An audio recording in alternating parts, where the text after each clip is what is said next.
guys! So I'm here today to present my first batch of reviews for March. Two of the books that I read I vehemently hated. One of the books I was fine with, and then the other two I really loved. So it's been kind of a diverse last week and a half, so let's get started. So the first book I read was Summer Blonde by Adrienne Tomine, I still don't know. And this is a collection of comics or graphic novels, 4 short graphic stories, not graphic in that sense, but also graphic in that sense. So this collection just kind of cemented the fact that I really don't like Adrienne Tomine. I think I've finally been able to pinpoint why, and it's that his stories portray very bleak characters and a very bleak worldview, and he writes about people who hate themselves and people who hate life and who really view the world in a very pessimistic light, and I feel like he does that for no reason whatsoever, because it's not like you're reading this book and the fact that the character is such a pessimist and the fact that the character hates everyone and everything in the world so much, contributes to the book or the story in any way. It's just you receive a portrait of a person, the person screws up their life in some way, and in the end of the story you're like, yep, that just happened.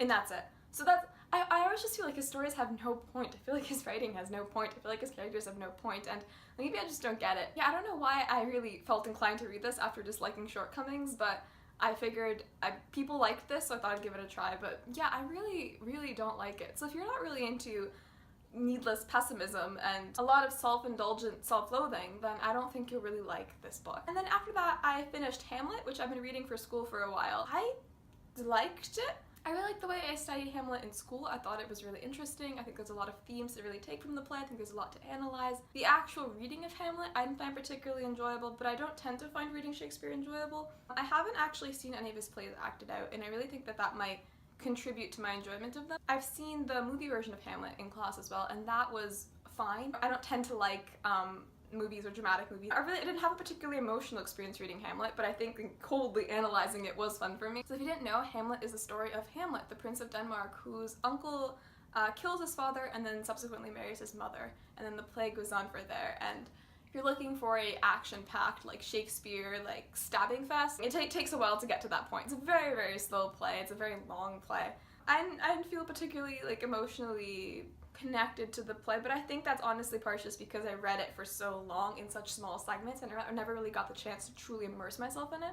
But I do think that, if you were considering reading Hamlet and you hadn't yet, then definitely read it. It's an incredibly important text in Western literature, so I'm glad I read it. It was an interesting text. I liked analyzing it. I didn't really feel anything else towards it. Then after that, I read Nutshell by Ian McEwan, which is a retelling of Hamlet, but it's modern and it's retold from the point of view of fetus Hamlet, who is in the womb of his mother. My problem with this is, I think to enjoy this book, and you really could enjoy this book, you have to suspend disbelief, and you have to somehow believe that this baby fetus is able to speak in terminology that even an upper level university professor potentially would not even understand.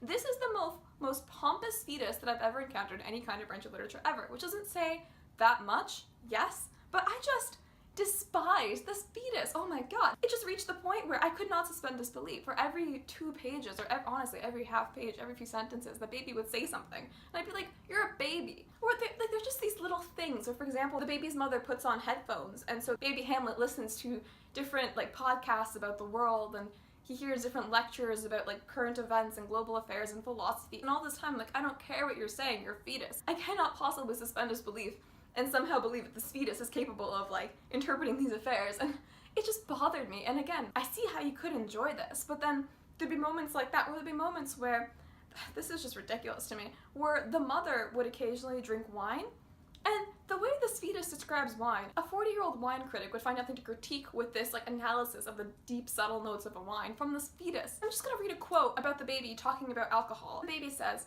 "But oh, a joyous, blushful Pinot Noir or a gooseberried Sauvignon sets me turning and tumbling across my secret sea, reeling off the walls of my castle, the bouncy castle that is my home." And then the baby, goes on to talk about his personal preferences with wine. So he says things like, "I like to share a glass with my mother. You may never have experienced, or you will have forgotten, a good Burgundy, her favorite, or good Sancerre, also my favorite, decanted to a healthy placenta.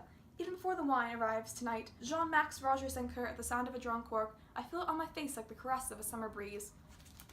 This is a fetus, so not my favorite. I mean, there are really interesting elements to how it's done, and there are really interesting symbolic analyses of how you can interpret the play of Hamlet into the modern world, and so interesting things that are done. For example, the fact that Hamlet is in the womb and he's kind of withdrawn from the action of the play because he's quite physically, taken out of it. And that's quite interesting, to take literally this kind of theme in the play where Hamlet feels so isolated from everyone. It's like, no, now Hamlet really is isolated. Now Hamlet really is essentially powerless. And interesting things like that.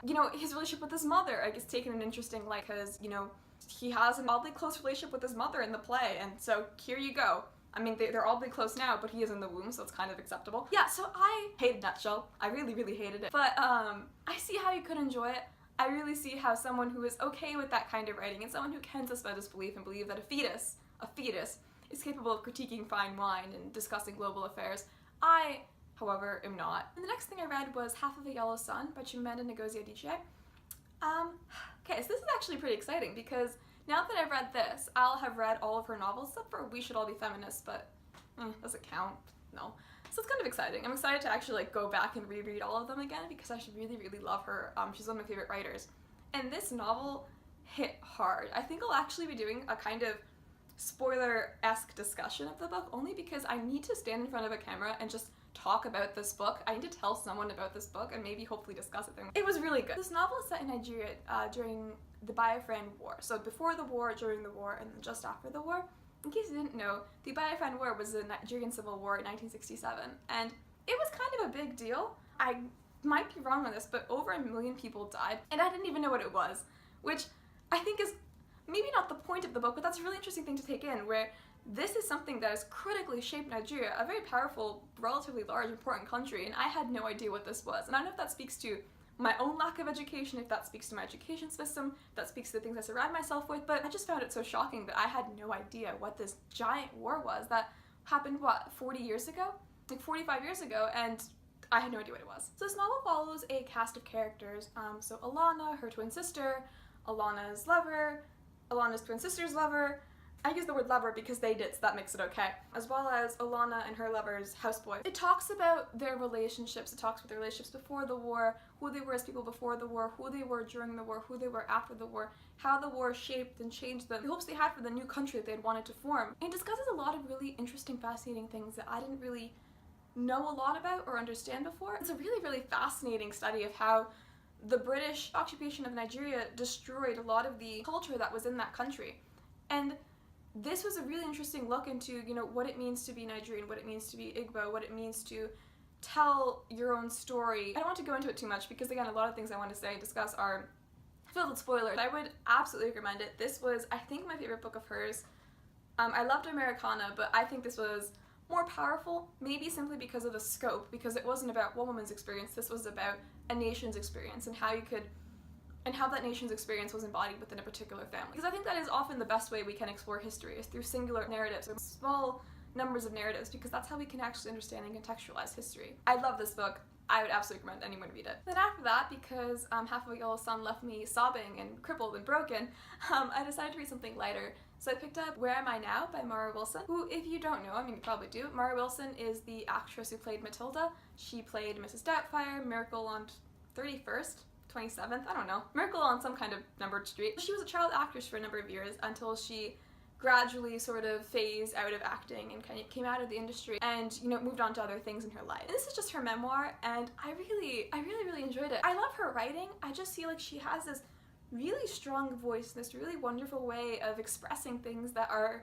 not easily expressed. She talks about, losing her mother and having OCD and, working on Matilda and what it's like to be a child actress, of the different aspects of her life. The book isn't chronologically ordered where it's like, from year 0 to year 25. Basically takes the theme, so like for example OCD, and she writes a chapter about that theme, and she writes how this element of her life has influenced her. She's led a pretty interesting, fascinating life, and so despite being so young, she has this way of just being able to self-analyze things really well, and she writes so well, and so I just really like this. I cried at certain sections, maybe because I was so primed to cry again after Half of a Yellow Sun, but I feel like I really know her as a person because I know the things that she cares about, and I know how she thinks about things, I know what she dwells on and how she writes about those things, and I just feel like this was such a poignant encapsulation of a life and that she has done brilliantly. So I would definitely recommend, if you have any interest in child acting and the life of a mid-20s girl living in New York and how that's all come about, then I would definitely recommend picking it up. So those were the books I read. It was definitely turbulent, emotion-filled week or week and a half, however long it's been. So definitely look out for a discussion of Half of Viola Sun because I need to get those emotions out. Tell me if you've read any of these books, tell me if you've hated any of these books or liked any of them.